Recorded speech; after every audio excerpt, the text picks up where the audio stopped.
The salt line? Rohan arrived first. He chose a table tucked into a cozy alcove, the air fragrant with cumin and cardamom.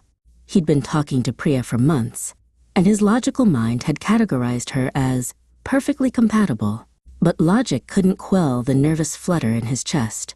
To distract himself, he began to observe his surroundings, noting the precise arrangement of the copper water glasses and the neatly folded napkins.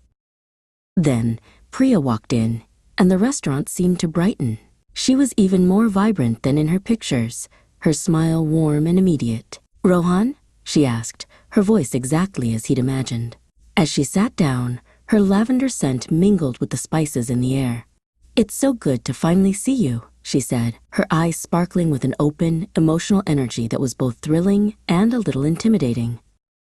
The conversation flowed easily, just like it did online. They talked about their jobs, their families, their shared love for old movies. Rohan felt himself relax. He liked the way Priya's hands danced when she told a story. A small, playful experiment formed in his mind.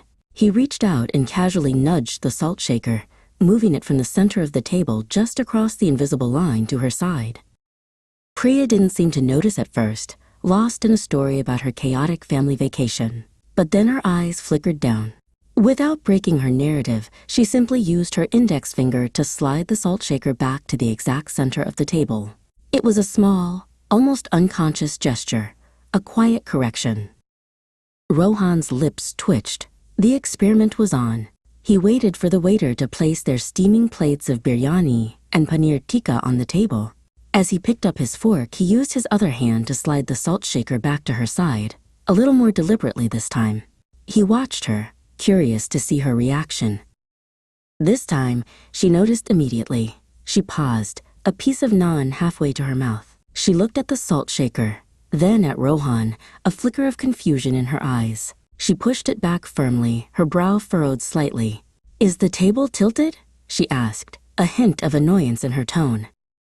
"Not at all," Rohan said, his voice smooth. He couldn't help himself. He enjoyed this little game, this test of patterns and reactions. He took a bite of his food, chewed thoughtfully, and then, with a slow, exaggerated movement, pushed the salt shaker back to her side once more. Priya put her fork down with a soft clink.